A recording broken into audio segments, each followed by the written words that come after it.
Today's daf we're going to be learning is Bava Batra daf Kufyud. This week's learning is sponsored by Rona Fink in loving memory of her mother, Malka bat Avraham Sarah, and her shloshim. My mother was a woman of honor, modest and accomplished, a great listener, and was so proud that I was studying the daf.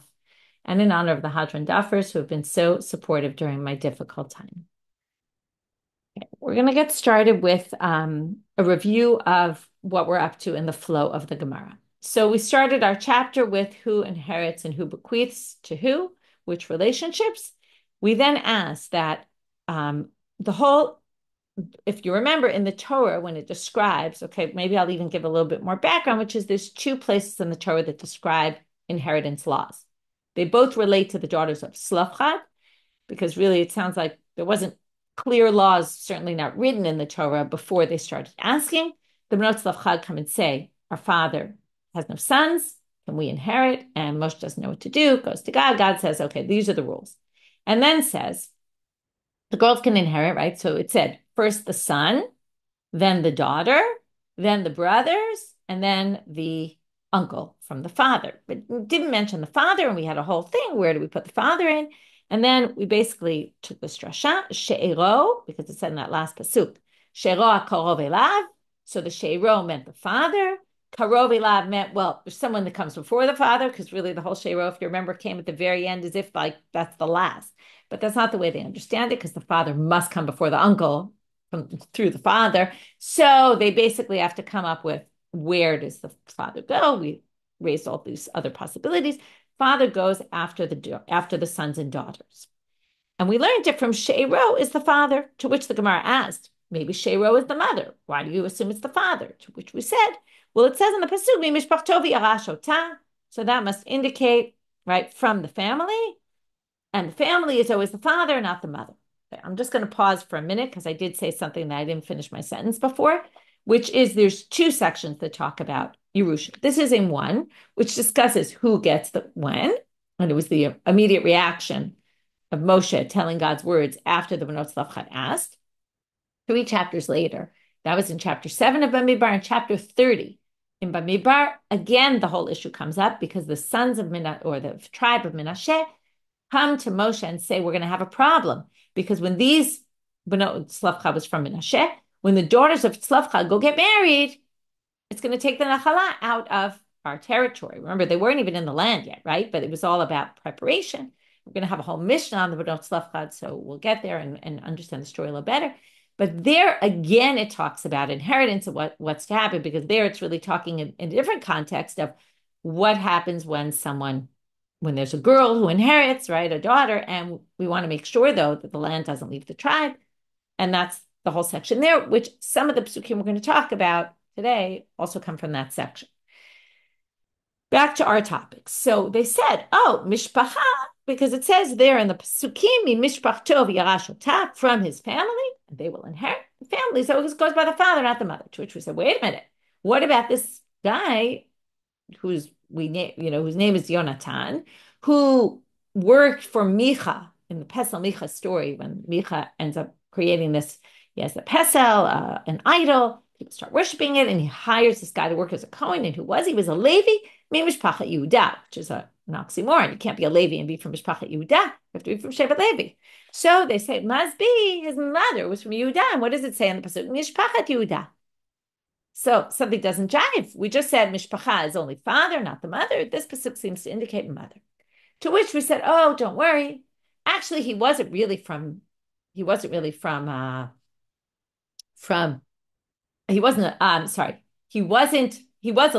but he wasn't from Yehuda. Why did it say it was from Yehuda?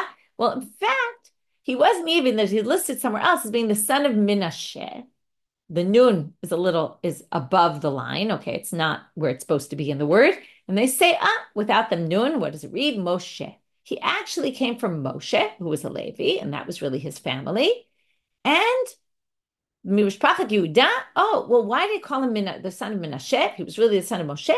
He wanted to say that he had actions like Menashe, who actually will be in the future, but, from that time. But Menashe, the king of Yehuda, and that's why it says Mishpachat Yehuda, because he went in the ways of Yehuda. And from then the Gemara got off into, Rabbi Elazar said, you should always stick with good people, because look what caused this whole problem. That Moshe had a descendant that ended up worshiping avoda zara, because Moshe's wife came from Yitro, and Yitro worshipped avoda zara. And then we said, right, and how do we know this? Right, because no, that we know. Okay, that's obvious. Then, and this is where the Gemara ended, was wait a minute, but Pinchas was also from Yitro, right? And right, because it says Elazar ben Aharon lakach lo mi benot Putiel lo liisha. And they tried, right? And the whole contrast that Rabbi Elazar used was, look at Moshe. He married the daughter of Yitro, and look what happened. Yonatan, this Yonatan comes from him, but Aharon, who married the daughter of Aminadav, ended up giving birth to Pinchas. And that was a good thing. So we have this contrast set up, which proves Rabbi Elazar. But the Gemara says, what do you mean? Pinchas came from the Beno Putiel. Because Elazar, the son of Aharon, who gave birth to Pinchas, married the Beno Putiel. Who were the Beno Putiel, if not a reference to Yitro also? He also married Yitro's daughters. Which they said, nah, that means Yosef. There's different interpretations of what Pikpeit mean either. But somehow overcame his Yetzer. And then they said, but wait, and that's where we ended. Halosh Fatim Evazimo Tova Omrim, Ra'item and Puti Zeben Shpitem Avimo Agalim Lavadas Araya, Nasi Shebet Israel. When Pinchas got up and killed Zimri, right? Some people think that was a great thing he did, but a lot of people were upset with him at the time. And it's an act of zealousness. Sometimes people react badly and they say, look at what he did. It's really not good what he did. And it must be because he's the Ben Puti who came from Yitro, who basically, right, was a Kohen for avoda zara. Okay, Yitro, by the way, is viewed in many places as a positive character. Okay, but here they're trying to say, even if you say he was a good person and he helped Moshe, but in the end, he was a Kohen for avoda zara, right, who worshipped avoda zara. So you can't look at him so positively. So how do they explain this? Now, finally, we're getting to our daf.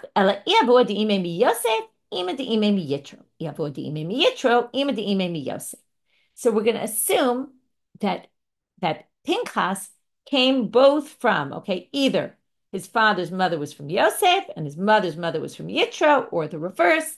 But basically, he came both from Yosef and from Yitro. In other words, his mother was descended from both. And Daikanami Dichtimi Benot Putiel Tarte Mashram Tarte Shmamina. Also, it says he was from the daughters of Putiel. Now, it couldn't possibly be he's from multiple daughters. He only had one mother. So what must it mean? She had two Putiels, kind of to say, right? Also, she was descended from Yosef, and also she was descended from Yitro. So that resolves that issue, and now we're moving on. But we're not totally moving on because we're still really in the topic of Yonatan, and that's why it was important to me to set up all the background and review yesterday so you see where we're up to in the flow. Well, again, we started with this mishpachto, mishpachat av is, right, and that's why it's all through the father, not the mother. But now, right, we got off through that into Yonatan, who seemed to defy that, right, because he's Mishpachat Yehuda, but we said, no, it's really not Mishpachat Yehuda. So now I'm a Rava. Rava gives some also good advice, like Rabbi Elazar said some good advice. You should always be the Bak B'Tovim. He proves something else, and this is both kind of another statement of that type, and also it relates to Aharon, which we were discussing. The Aharon married, and we're going to see now it inside. And Rava gives a different halacha that we get from the pasuk about Aharon getting married. When a man gets married, he should check out her brothers. Why check out her brothers? Shenema, as it says, Vayikach Aharon et Elisheva bat Aminadav achot Nachshon. So Aharon married Elisheva, the daughter of Aminadav, also she's the sister of Nachshon. So the Gemara says, or Rava says, it was enough to say she was the daughter of Aminadav. You didn't need to say she's the sister of Nachshon. Obviously, if she's the daughter of Aminadav, who gave birth to Nachshon, obviously we know she's the sister of Nachshon. So Matam Lomar Achot Nachshon. So why did it say she was the sister of Nachshon? From here you learn that when you get married, you should check the brothers. And that's why the Nachshon is mentioned in the pasuk, because Aharon checked out, let's just assume, right? Aharon checked out Nachshon to make sure what her brothers were like. Why? Because we're going to see right now. Tana, there's a brayta that says, Rov banim domim la'achiyaim. Okay, you can check this out in your family if it's true. Most sons are like their maternal uncle. And therefore, when you go to get married, you want to know what your sons are going to be like. So why don't you, check out the uncle, your mother's brother, because likely they're going to follow in that path. That's what they're going to be like.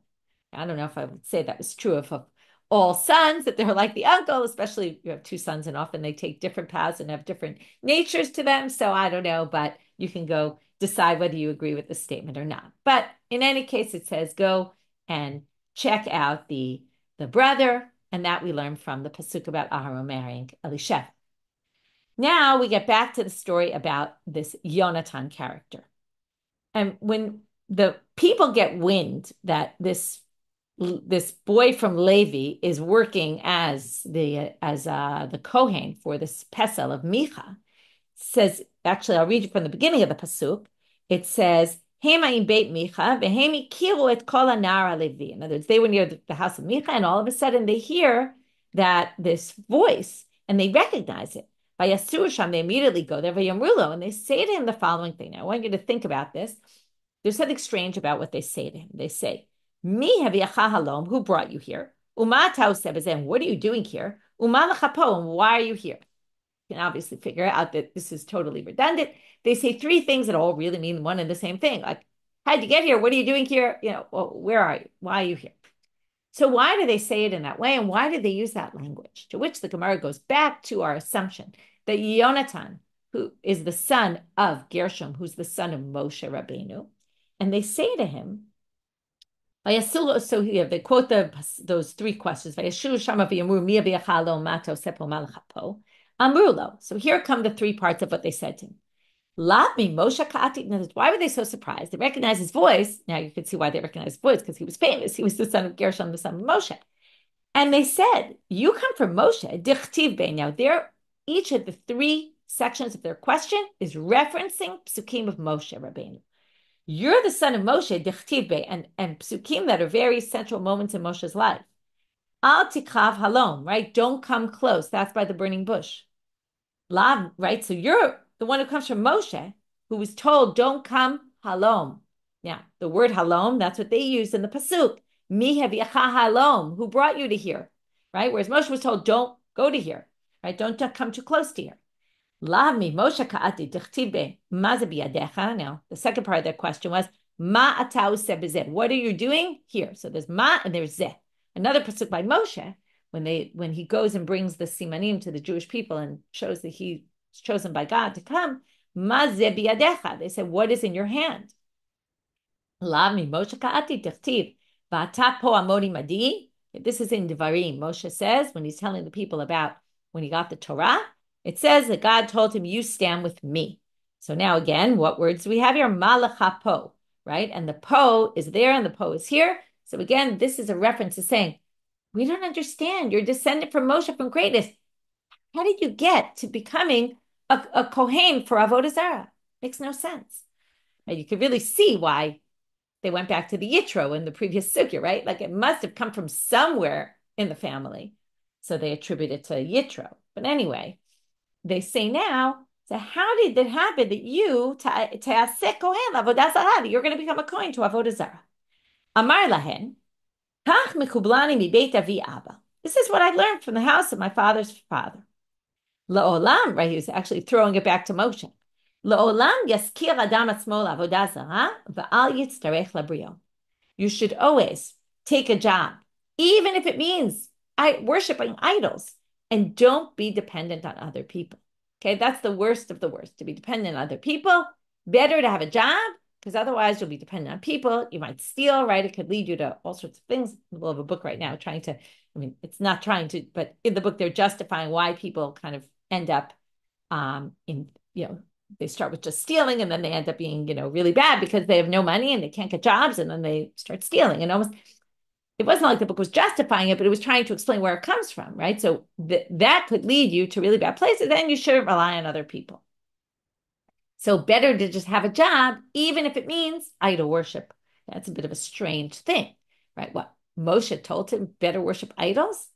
Well, who savar lavodah zara mamash below he misunderstood what he was taught. It's classic, right? You learn something and you don't understand what you're learning. He thought it meant avodah zara, right? The way we call avodah zara, idol worship. But no, ela avodah zara. Avodah zara means work that is strange. Okay, we understand avoda zara as idol worship. That's the term used for idol worship. But what it means here is avoda zara lo. It means work that's strange to you. Okay, and what that really means is work that's beneath your dignity. Kida'amar Rav Kahana, like Rav said to Rav Kahana, nitosh nivelta b'shuka ushkol igra. Better to take a job taking off the skin of the carcasses in the shuk, which is kind of humiliating and disgusting, but better to do that and make money off of it, shkol igras, right? Get a salary, below tema, and don't say gava rabba ana v'zila bebilta. I'm an important person, and this is beneath me. Don't do that, okay? Because better to have a job, even if it's beneath your dignity, and at least be making a salary than to rely on other people. So he totally misunderstood, right? He was taught this lesson as a kid, but didn't understand it properly and thought avoda zara meant really avoda zara and not strange work, and therefore came to a mistaken conclusion. Well, the story has a nice ending because kevan shara'a David shemamon chaviv alav biyoter minahu ala otzarot. Well, David saw. Now, what we're going to see here in this pasuk is we're going to take a pasuk from Chronicles, from Divrei Yamim, and we're going to interpret it to be speaking about Yonatan, and it's going to indicate that Yonatan did tshuva, became back, stopped worshiping avoda zara or stopped being a kohen for avoda zara. It never says he worshipped it, but he was, working there. Actually, the Yerushalmi tells about him that he really people would come. He worked for this temple, but people would come and he would tell them, this really isn't anything, and he would kind of just, try to get them not to be worshiping idols. So kind of tried to, as we say, latzdik et masav, to justify what he was doing. He was actually doing good things there, but still. But in any case, we're going to see here a drasha that he must have done tshuva, and then this is an interesting concept. Since David saw that he really was after money, because that's why the only reason he would have worked for Micah, they assume, is because of money, as we described before. He needed a job and was desperate and was willing to even do this to make money. So he took that and channeled that interest into something else and put him in charge of the treasury. Okay, which is kind of funny. Shnema, where do we get this from? Ushfuel ben Gershon ben Menashe negid ala otzarot. So now we have the same son of Gershon, son of Menashe, but he's called Shvuel here. So the Gemara is, and they're going to assume that this same person, who's the son of Gershon, the son of Menashe, which is really, again, according to the interpretation, the son of Moshe, and now we have a different name. His name is Shvuel. We assume he's the same person, because if he was working at Pesel Micha, we're going to assume that he also had an important job later, and he worked. Okay, obviously lived a long life. He also lived through the time of David, and became in charge of the treasury. How do we know this? But if it's Yonatan, why do they call him Shvuel? Why is he called Shvuel? Right, apropos Yom Kippur that we just finished. Right, he did tshuva, he did repentance, he came back into the fold and ended up worshiping God. And then they put him in a very prominent position, take his energy of his love of money and put him in charge of the treasury. And thus ends our section on where we started. Again, that's why I did the whole introduction, so we remember where we were at. It all came from Mishpachat Ha'av and not Mishpachat Ha'em, and that was all to say that the father inherits and not the mother. Okay, mother does not inherit her children because it all goes mi mishpachto v'yalashota, right? And from the family, and the family is always the father and not the mother. And even though from Yonatan, you might have thought it was the mother because it mentions Levi and then Mishpacha Yehuda, but Mishpacha Yehuda doesn't really mean it. Just means he went in the ways of Yehuda, of Menashe, the son of Yehuda, from the king of Judea, and that's how we got off on this tangent. Now we're going back to our Mishnah.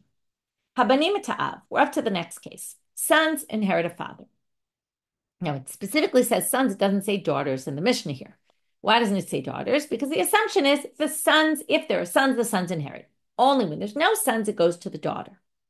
To which the Gemara says, Minalan. So where do we get this? It doesn't say so explicitly that this is what they're asking, but it's obvious what they're asking is, how do we know that girls are going to inherit only when there's no sons? Now you might say it's pretty obvious from the Slavchad case, but we're gonna deal with that soon. So before we move on, I just want to explain the structure of the rest of the daf. We're going to have two questions. One is, how do you know that the girls inherit after the boys, meaning only when there's no sons do the daughters inherit? That's the first question. We're going to have 4 attempts to answer this question. The first one will be accepted, the last one will be accepted, and the middle 2 will be rejected.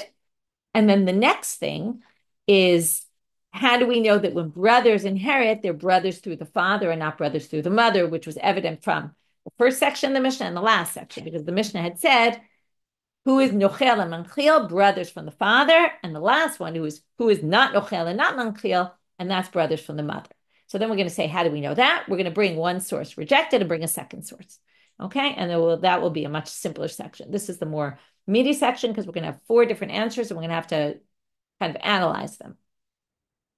Minalan. So where do we get this from? Dichtiv. Okay, now the obvious pasuk is the pasuk we read when we started the chapter, which is El bnei Yisrael tedaber limol, speak to the Jewish people and explain to them. And this is after Benot Tzlafchad asked a question. Then Moshe returns to them with an answer from God. Says that El bnei Yisrael tedaber limol, speak to the Jewish people and tell them, Ish ki yamut uben ein lo. If a person dies and doesn't have a son, then you give it to the daughter. So isn't the simple reading of that pasuk? If there's no sons, then it goes to the daughters. And that's exactly the case of Benot Tzlafchad. So it's a pretty obvious answer. But Amalei Rav Papa Labai. Rav Papa is going to now say, how can you prove it from this pasuk? This pasuk could be read totally differently. Now you have to, this is a good example of where you have to break from the way you normally understand things, right? You're used to understanding. Benot Tzlafchad came to Moshe because the father had no sons. They assumed, well, the daughters aren't going to inherit. So they said, we want to inherit. And then we end up with this answer, yes, you'll inherit in a case like yours where there's no brothers. Had you had brothers, you wouldn't have inherited. And that's what we assume that pasuk means in a very simple manner. Comes Rav Papa and says, well, maybe not. Maybe what that pasuk means is, now, notice it's all in singular. If you don't have a son, it will go to your daughter. So comes Rav Papa and says to Abaye, Dilma, right? So again, I make sure I read everything, but let's just read again. Minalan dechtiv ish ki yamut v'gomer, right? Uben ein lo. So I think I didn't read these words. Tama de ein lo ben. What you can infer from that pasuk is, if you don't have a son, because it says ben ein lo, then you give it to the daughter. Hayesh lo ben kodem. But if you did have a son would be first, and he would be the only heir. So I'm really Rav Papa Labai. Rav Papa now says to Abaye, I don't get the way you're reading this pasuk. You can read this pasuk totally differently. Ema ki ika ben lirot ben, ika bat terut bat. In other words, maybe the pasuk is saying, if you have a son and only a son, the son inherits. If you have a daughter and only a daughter, the daughter inherits. And that's what it's telling you. But it's not talking about a case that you have both a son and a daughter. And comes Rav Papa and suggests, Ika ben ubat, maybe if you have a son and a daughter. And as again, the pasuk was explaining if you have only a son or only a daughter. But if you would have both a son and a daughter, lo hai velo hai lirot. Lirot, by the way, tough switches with shin in Aramaic. So lirot means lirosh, meaning if you have a son and a daughter, neither the son nor the daughter inherits. Okay, that makes no sense. And the Gemara is going to say that makes no sense. Ve'ela. Okay, turning now to Amubet, and also we're going to get rid of the words, the letters kaf vav. Okay, ko. We don't read that. The Bach says take that out. So now I'm going to read it without that. Ve'ela man lirot atu barkasha de mata lirot. Like, who's going to inherit what? The head of the city, right? That's what you would assume, right? If the land doesn't go to anyone, so maybe the head of the city gets it, right? It goes to the city, but. Right? What do you mean? No one's, if you have sons and daughters, so none of the kids will inherit. That makes no sense. So now they say, no. Hachi kamina. What I meant, Rav Papa says is, Ika ben ubat lo hai lirot kule v'lo hai lirot kule ela ki adade lirtu. Rav Papa says, you misunderstood. What I meant to say, okay, talking about misunderstandings, right? Yonatan understood that avoda zara the wrong way. Here we have another misunderstanding. Don't misunderstand what I meant. What I meant is, maybe if you have a son and daughter, neither inherits completely. Neither is the only heir, but they split it 50-50. And maybe that pasuk just isn't addressing a case where there's 2 children. And obviously, if there's 2 children, they'll both inherit, because what the pasuk is telling you is a son can inherit and a daughter can inherit everything on their own, if that was the case, if they were the only ones. But in a case where there's both, they split it 50-50, right? Very equality here, right? Girls should be no different. That's what Rav Papa is saying the pasuk could mean. So you can't prove from this pasuk that daughters come after the son, because the pasuk's not addressing that, and it could be the pasuk is implying, or you could imply from that pasuk. From what's not said is that perhaps they're right. What they're basically saying is, since a daughter can inherit, she should be like a son. She should be no different than a son. And just like if you had two sons, the two sons would share the property. If you have a son and daughter, they would share the property. So Abaye is going to try to explain why that's not the way to read the pasuk. Because Amale Abaye, the Easter Kralash Moina and Hecha Delele Alacha Bra Lertinu Lekule Nichse. You don't, he's saying you need a pasuk, but he's saying it rhetorically. Do you need a pasuk to teach you what you think the pasuk says? Do you need a pasuk to teach you that if there's only one son, that son gets everything? And if there's only one daughter, that daughter gets everything? You don't need a pasuk to teach you that. That's obvious. So you can't read the pasuk as saying that the pasuk is telling you if there's a son, the son gets everything, and if there's no son and there's only a daughter, the daughter gets everything. And then again, that leaves open the possibility that maybe if there's both, they split it 50-50. Because you don't need a pasuk to tell you that. It's obvious if there's only one child, they're going to get everything. To which her papa retorts, what do you mean? Not necessarily. Maybe you would have thought if there's one son, the son gets everything. But if there's a daughter, maybe she gets nothing. Right? That was the whole thing of Benot Slavcha. B'dilma hakamashmalan, maybe it's to teach you debat nami bat Yerushayi. Again, it wants to set up. We're going back. Rav Papa's supporting his reading. Because remember, it doesn't even say if there's a son, the son gets. That's obvious. What it says in this pasuk is if there's no son, implying if there was a son, the son would get everything. And if there's no son and there's only one daughter, the daughter will get everything. But again, maybe it's not addressing a case when there's two, a son and a daughter. And then you could still say, like Rav Papa, that maybe they inherit together. And again, I don't think Rav Papa is actually suggesting that would be the halacha. He's just saying you can't necessarily prove from this pasuk that when there's daughters, when there's sons, the daughters don't inherit anything. To which Abaye comes and says, no, I don't buy your reading. And with this, we end and we basically say, we go back to this as a proof, as an answer to our question, because you wouldn't need this pasuk to teach you that the daughter gets nachala, because, and as I told you, there's two sections where it talks about the daughters and the land. It talks about in general inheritance laws. The other is in Bamidbar Lamed, and now we're going to jump to there. That we can already get from a different pasuk, which is any daughter who gets nachala, and there it starts to tell you she has to marry within the tribe because otherwise the land will leave the tribe. So what do we see here? That pasuk could be used to teach the girls get nachala in general, that they could be part of this, potentially, right? But when our pasuk teaches you only when there's no son. The daughters don't get and share equally with the sons. It's only when there's no son, and therefore we reestablish this as a principle. Okay, Emma, to your question, we're not talking only about land, okay? I'm calling it Nahala land because we're talking about the land issue of, like with the women of the Benot Slavchad, the whole problem was what's going to happen with their land. But all these laws of Yerusha we're talking about are inheriting all of everything of the fathers, all the property, all the, right, we'll talk soon, there's a pasuk about slaves and about all the movables. It's really everything. So now we have answer number one. So answer number one, even though Rav Papa tried to knock it out, is we would have thought, which is, again, this is how we started the chapter. When we started the chapter, we went through the psukim, and the psukim clearly said, if you don't have a son, it goes to the daughter. If you don't have a daughter, it goes to the brothers. If you don't have a brother, it goes to the uncle. And right, the only thing that was really missing was the father.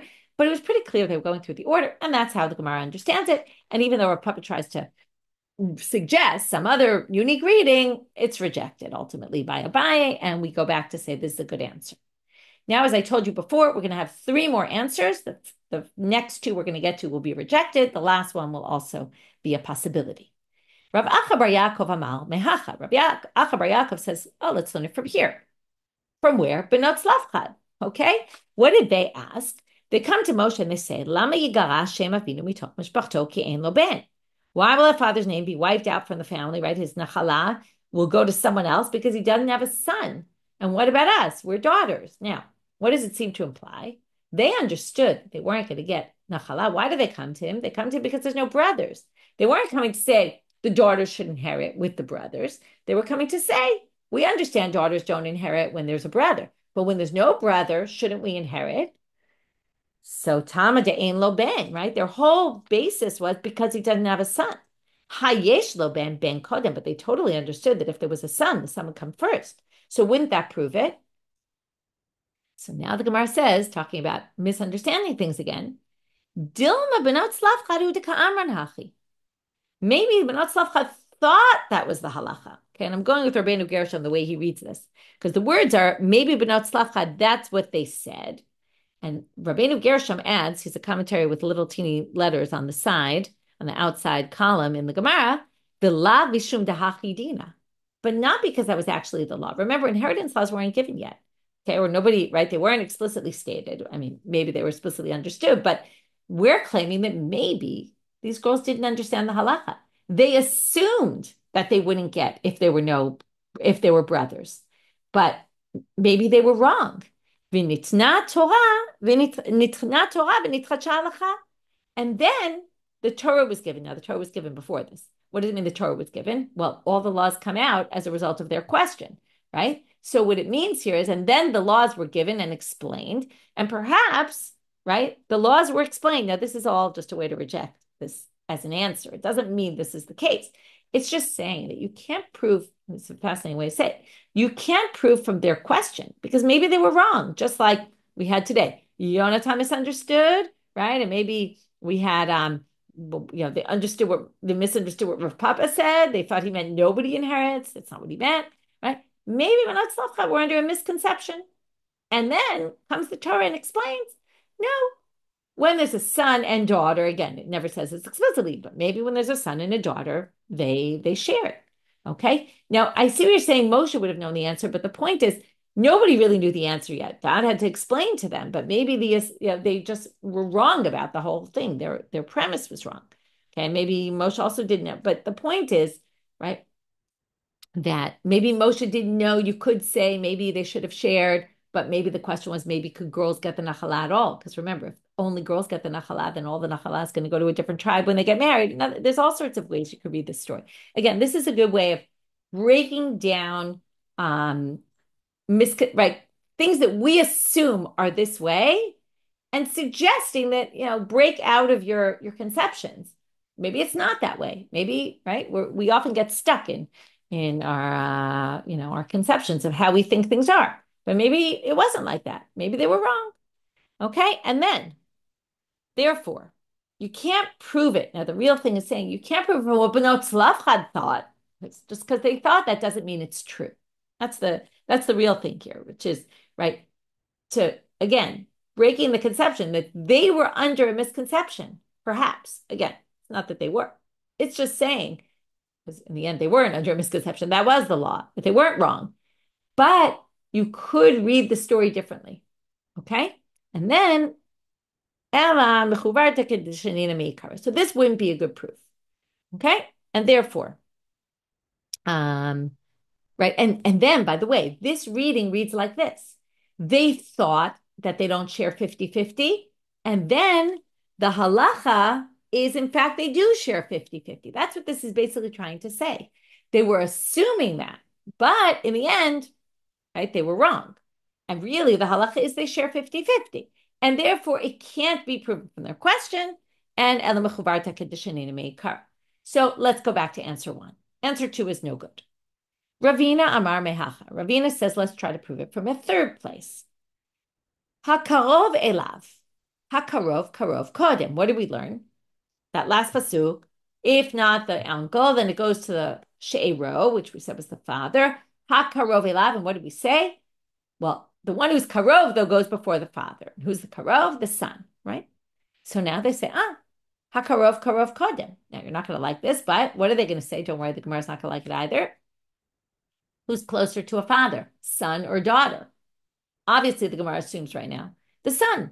The son is closer to the father than the daughter is. So if the karov kodem, right, the drasha is, because it says a karov means the one who's closest gets first, obviously the son gets first, to which the Gemara says, Umay korva de ben mibat. Why do you think that a son has a closer relationship to the father? Again, what do we mean? Not close relationship like they're buddies. We mean, right, is the closest relative.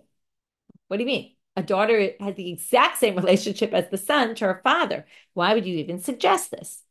So they say, well, it's because, and this goes back to what we learned previously, sheben kam tachat aviv liyadav l'steach huzah. Well, the son takes the place of the father in these two halachot, Remember the yi'ud, which is if they buy an amay the father buys her, she could be betrothed to him or to the son equally, but he doesn't have rights to betroth her to anybody else. So that proves this closeness between the father and the son. Again, it doesn't mean a physical closeness, a relationship of closeness.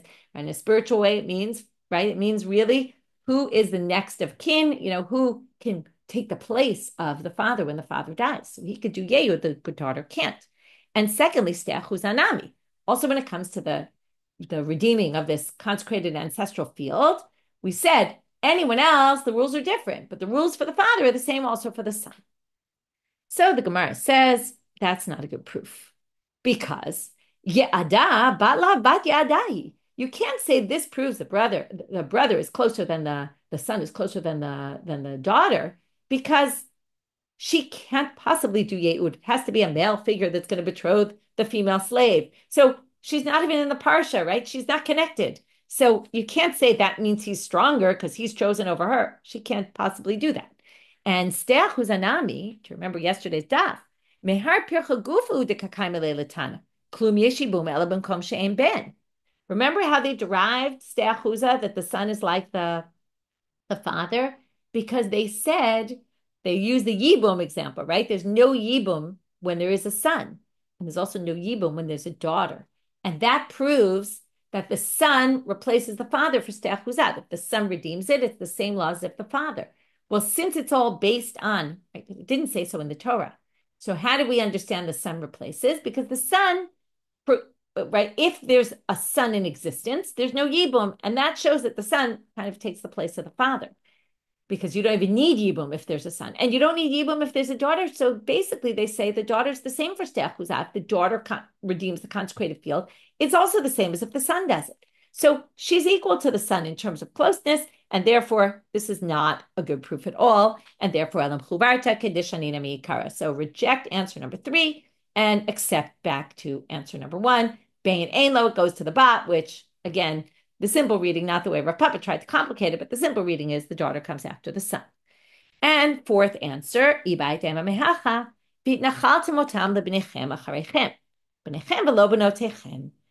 it's talking about slaves and passing on the inheritance of slaves, and it says you will pass them on to your sons after you. From there they learn sons and not daughters. Now this is always complicated because the Torah often uses the masculine, which includes the Hebrew language in general. The masculine includes the feminine. So it's a problem nowadays when people want to be gender neutral. It's hard in Hebrew because most of the whole rules of the language are that you say male, and it includes male and female usually. So anyway, but the Gemara often either says, right, when it uses a male term, it usually either it's coming to exclude the women, or sometimes it actually says it includes everyone. It really depends. Often it's really based on the tradition and what they knew to be. But they try to say here right now, b'nechem v'lo b'notechem. If you think I'm confusing things a little bit, it's exactly what the Gemara is going to say now. Elameata, wait a minute. But there's a place where it says b'nechem, and it actually includes women. It says, l'man yibui mechem v'mei b'nechem. Right? If you do the mitzvah, then you will have lengthy years, you and your sons. But sons there obviously means, right, you're not going to be blessed that only your sons live long. You're going to be blessed that your sons and daughters live long. Right. You're going to say their sons and not daughters.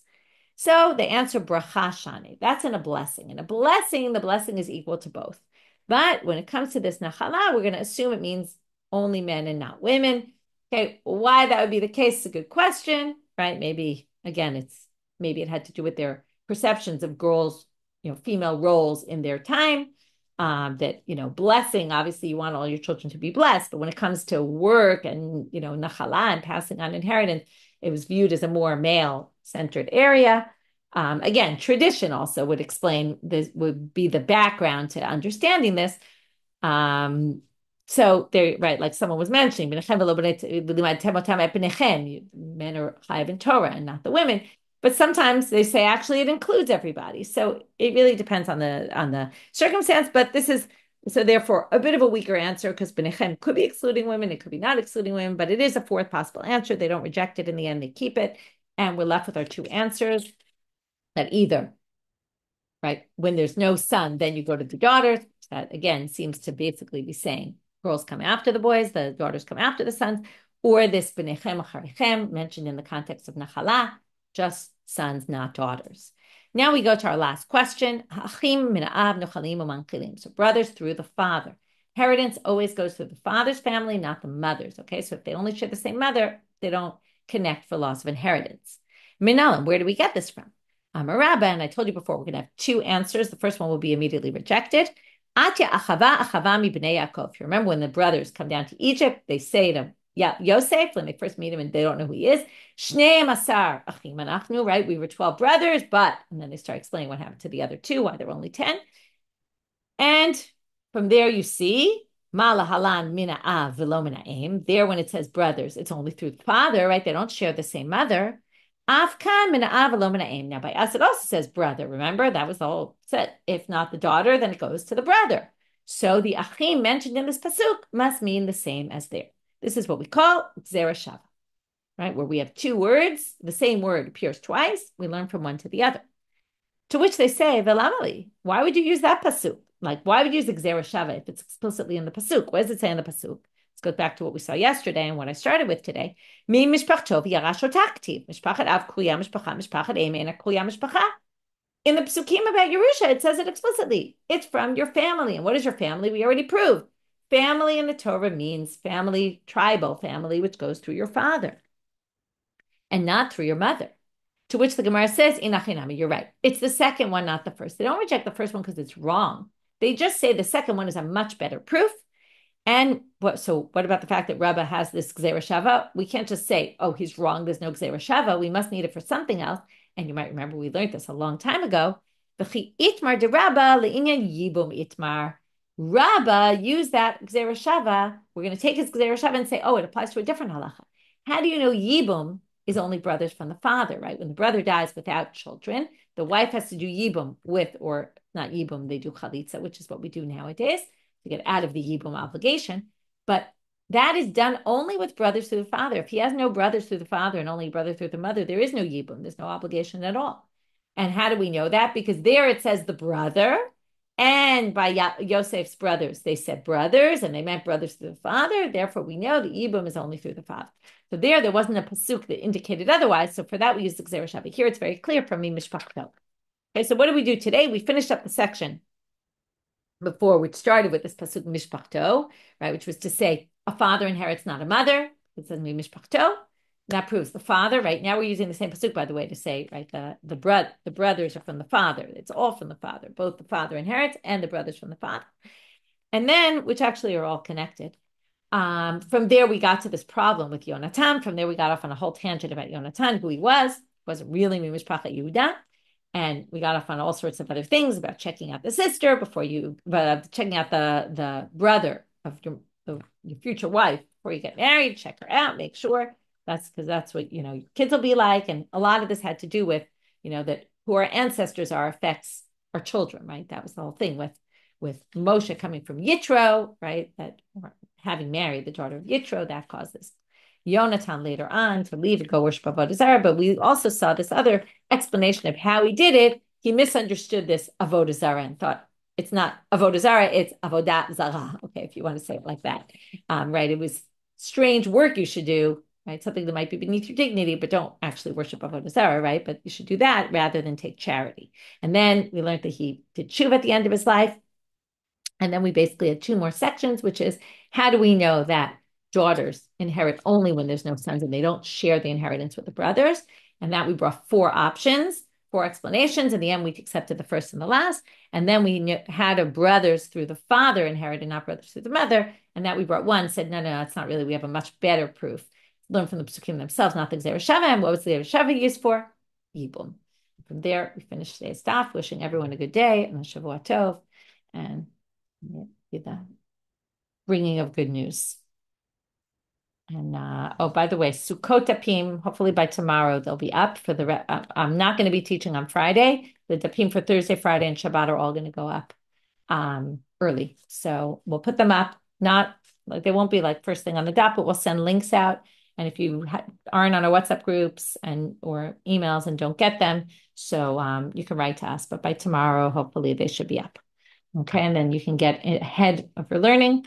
So this week I'll put up all three. Next week I won't put up all three. I'll teach on Friday, which I know for people in Chutz La'aretz won't be so helpful, but at least 2 of the 3 day yontifs I'll get you through in advance so that you can learn the dapim ahead of time. Okay, wishing everyone a good day.